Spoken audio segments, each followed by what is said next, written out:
What I hope to hear from the person who's coming with the ask is that they want to do something of benefit to the community with the knowledge that they will gain. And it's important, I think, for the researchers to realize that the best way forward is to work with the community and decide collectively what to do with that knowledge. I believe if anybody asks me to help them with anything, what is it for? What are you going to do with it?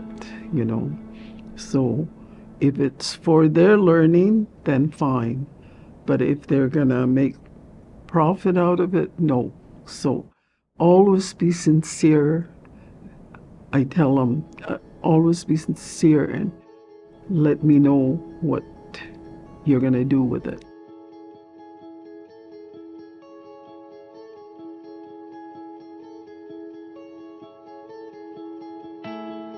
Quite often I get requests from maybe university students or a person from an organization for information. It could be information about a ceremony. So I want to understand what exactly they want to know, which is actually kind of tricky because they may not know what they're asking.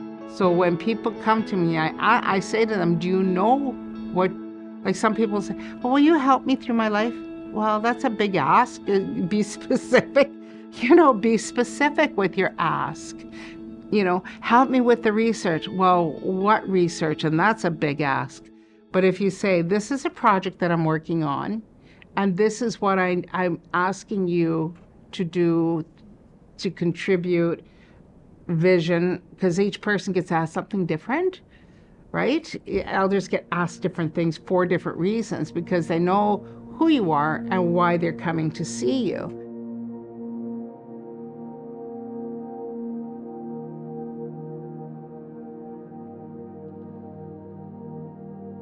Well, there's a lot of things to consider when a researcher is asking a question. There's a lot about our culture that we don't share with everyone. There are certain ceremonies that if I understood what the request was, I would just say no. All right, we don't share that information. But if it is information that I can share, I would ask them to come to my home, and then we can have a visit and we can spend some time together and go over the request. Some things seem very simple, but they get really deep very fast. When they come in there, they're asking you for help. But sometimes the thing is, we know ahead of time someone has passed that message, and we don't really ask them. We don't say nothing about it because it has to come from that individual that's going to be doing the ask. You want to sit down and clarify, let them clarify more about what it is that they're really wanting to do.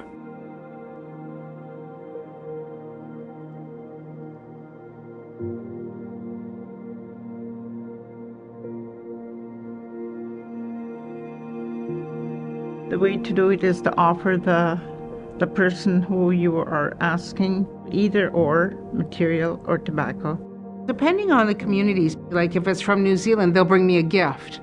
If it's from Canada, they'll bring me Osama, tobacco.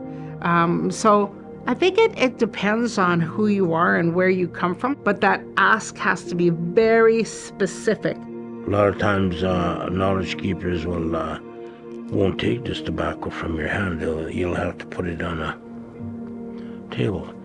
Now, if a knowledge keeper knows that they can't handle this part that they've been requested for, they won't even touch that tobacco. So you should automatically know that the guy didn't say no, but he didn't take the tobacco, so we're not gonna get help from that individual. They don't have to accept it if they don't think that they can help, or if they have other things that they need to do. But once they do accept that tobacco, it becomes really a sacred bond between them and the person who is asking, and they need to then pass on the knowledge that they have that's appropriate to the question. And it's important, of course, for the person who's asking to continue to learn and do their best to understand what is being said. It's a two-way process.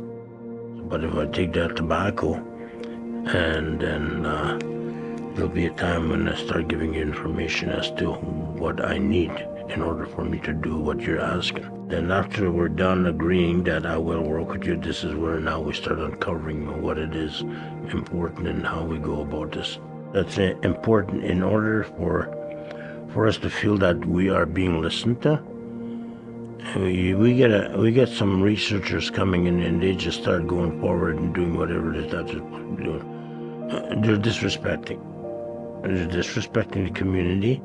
And if they have approaching a knowledge keeper with tobacco and they're not taking his answers, then they're also again disrespecting. And it won't go far. It's not going to go any further. It's just they're going to go around a circle until they come to terms with themselves that they have to acknowledge what the knowledge keeper is telling them.